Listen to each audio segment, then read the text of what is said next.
Winter के time दोस्तों के साथ बैठने का, अड्डा मारने का मजा ही कुछ और होता है। ये मेरा बहुत ही एक फेवरेट टाइम भी है। दोस्त हो, फैमिली हो, तो सबके साथ मिल बैठ के टाइम स्पेंड करने का मजा ही कुछ और होता है। लेकिन सच कहूं तो कहते हैं ना कि हर सिक्कों के दो पहलू होते हैं। जैसे मुझे इस सीजन में खुशी मिलता है, तो कभी कभी एक जाना माना डर भी मेरे अंदर रहता है। यह आज से करीब 1 साल पहले की ही बात है, जब मेरा कॉलेज बस कंप्लीट हुआ ही था। हमारा कॉलेज कंप्लीट हो चुका था और रिजल्ट के लिए हमें बस और 2 महीने हमारे रेंटल्स में रहने थे।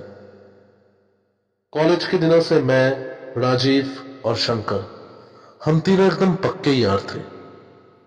हर काम, हर चीज एक साथ ही करते थे।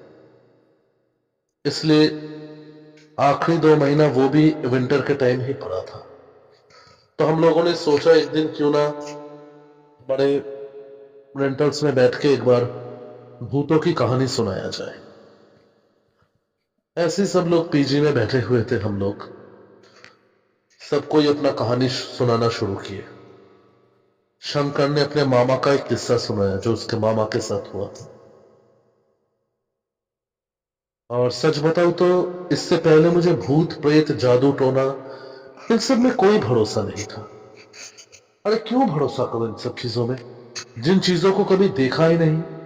लेकिन कहते हैं ना, कभी कभी जो दिखता नहीं है वो होता है। और उस दिन मैंने उसे देखा भी। उस दिन ठंड के साथ हल्की हल्की बारिश की बूंदें भी गिर रहे थे। और पूरा वाइब एकदम ऐसा था मानो सच में ये भूतों का ही चीज हो। फिर राजीव ने अपना कहानी सुनाना शुरू किया, लेकिन मुझे थोड़ा सा भी डर नहीं लगा। अब लास्ट टर्न मेरा आया था। वो दोनों जिद करने लगे मुझे कहानी सुनाने के लिए, पर मैं इन सब चीजों में बहुत ही कच्चा था। चलो मैं कुछ ऐसे सुनाना जाने ही वाला था, तभी अचानक मैंने दरवाजे में एक दस्तक सुना। अरे इस वक्त कौन हो सकता है? बाहर बारिश की बूंदे थोड़े और बढ़ चुके थे और ठंड भी बहुत बढ़ चुका था। लेकिन ऐसे वक्त में हमारे यहाँ पे कौन आ सकता है? और वो आवाज भी पीजी के पीछे से दरवाजे से आ रहा है। हम लोगों ने हिम्मत करके वो दरवाजा खोला। देखा कि एक दुबला पतला सा आदमी एक फटा हुआ शर्ट और एक फटे हुए पैंट को पहनकर हमारे सामने खड़ा हुआ था। उसका शरीर पूरा भीग चुका था। वो कहा कि वो यहां से थोड़ी दूर जाने वाला था, लेकिन इस मौसम के वजह से और बढ़ते हुए ठंड के वजह से वो रुक गया। क्या सुबह तक वो यहाँ पे रुक सकता है? हम लोग को भी उसमें तरस आया। ऐसे मौसम में उसे बाहर रोकना भी सही नहीं होगा। तो हम लोगों ने उसे अपने घर में बुलाया और आग के पास बिठाया। शंकर ने अपना एक पुराना शर्ट उसे पहनने के लिए दिया। उसे पहनकर थोड़ा पानी पीकर उसने हम तीनों की तरफ देखा। उम्र में वो हम लोगों से बड़ा ही था, लेकिन फिर भी उन्होंने कहा कि क्या आप लोग भूतों की कहानी कह रहे थे? अजीब है, इसे कैसे पता चला? घबराइए मत, मैं बाहर आप लोग की आवाजें सुन रहा था। और ऐसे मौसम में भूतों की कहानी बड़ा मस्त लगता है सुनने को। हाँ, हम लोग भूतों की कहानी ही सुना रहे थे। और सच कहूं तो मुझे एकदम डर नहीं लगा, मैंने कहा। और इस बार मुझे सुनाना था, लेकिन पता नहीं मैं क्या सुना। अगर आप लोग बुरा ना माने तो मैं आप लोगों को एक हादसा सुना सकता हूं जो मेरे साथ हुआ था। अब तुम क्या, चलो ठीक है, वैसे मेरा जगह तुम ही ले लो। वो कहना शुरू किया कि आज से करीब 2-3 साल पहले वो रेलवे में हॉकरी करता था। वो ट्रेन टू ट्रेन भेलपुरी बेचा करता था। उसका बहुत दर्द से भरा जिंदगी था। जिस दिन बिक्री होता था उस दिन पैसे, जिस दिन नहीं होता था कुछ नहीं। लेकिन आज से 3 साल पहले उसके साथ भी ऐसा कुछ हुआ था, जिसे आज भी वो याद करता है तो उसके रोंगटे खड़े हो जाते हैं। मैंने फिर से हंसना शुरू किया, लेकिन उसने मेरी तरफ देखकर कहा कि विश्वास तब तक नहीं होता ना जब तक कुछ ना दिखे। आपको मेरा कहानी विश्वास होगा, अंत तक मेरा कहानी सुनिए, विश्वास आपको जरूर होगा। चलो सुनाओ, कोई बात नहीं। वो सुनाना शुरू किया कि एक दिन वो क्वाड लाइन के एक ट्रेन में हॉकरी कर रहा था, और हॉकरी करते करते वो बाथरूम की तरफ गया। हालांकि वो कंपार्टमेंट पूरा खाली था, क्योंकि वो रात के वक्त का ट्रेन था। और वो बाथरूम में देखा कि ऑलरेडी कोई अंदर था, इसलिए वो बाहर रुक गया था।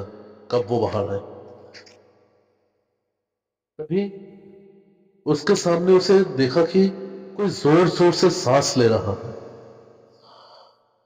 जैसे उसने आंख खोली और जो उसे देखा, उसके लिए वो बिल्कुल भी तैयार नहीं था। उसने देखा कि उसके सामने बिना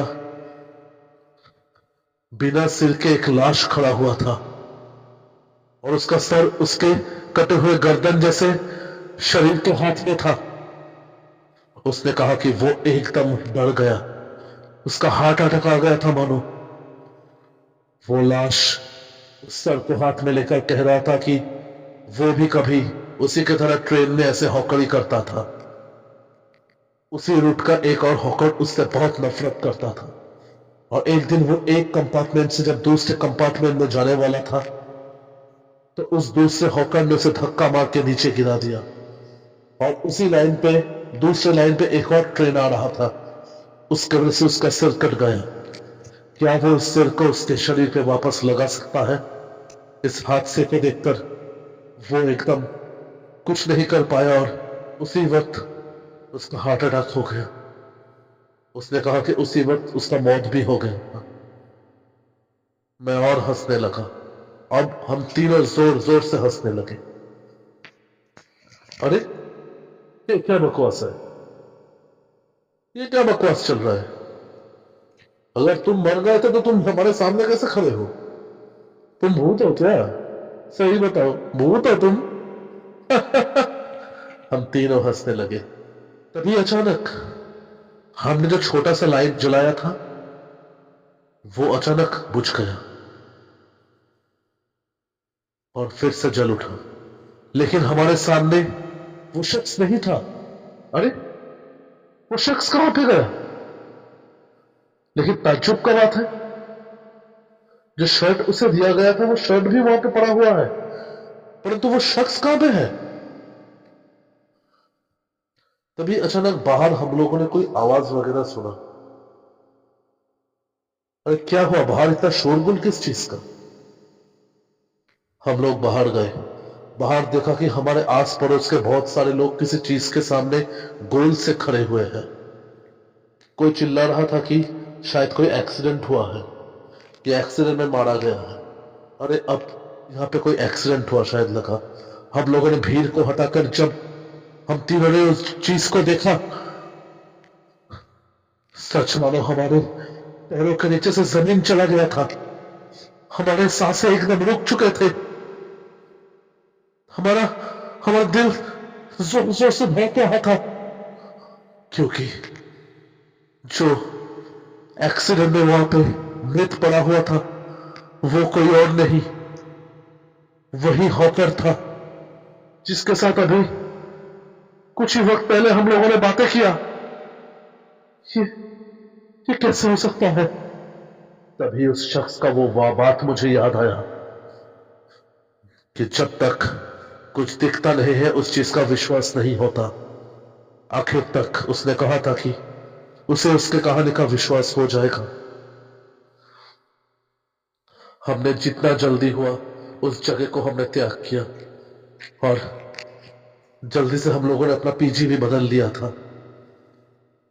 इस हादसे को आज साल भर बीत चुके हैं, लेकिन आज भी अगर सच कहूं तो ऐसे ठंड से मौसम में मुझे वो भयानक रात याद आ जाता है। उस दिन के बाद से मैंने विश्वास कर लिया कि कुछ चीजें जो हमें दिखता नहीं है, कहीं ना कहीं उनका कोई मौजूदगी जरूर होता है, उनका वजूद होता ही है। और भूत प्रेत, जिन चीजों पर मैं कभी विश्वास नहीं करता था, आज भी कभी ठंड से मौसम में अकेला कहीं से आता हूं तो दिल दहला उठता है और उस हॉकर का शक्ल मुझे कभी कभी याद आ जाता है। तो दोस्तों, कैसा लगा हॉरर दादा का ये एपिसोड आप लोगों को? अगर ये स्टोरी आप लोगों को अच्छा लगा हो तो प्लीज प्लीज चैनल को ज्यादा से ज्यादा सब्सक्राइब कीजिए, लाइक कीजिए और कमेंट कीजिए, ताकि ऐसे ही अच्छे अच्छे और डरावने स्टोरीज हम आप लोगों के लिए लाते रहे। फिर मिलेंगे आप लोगों से अगले एपिसोड में, तब तक के लिए बाय बाय।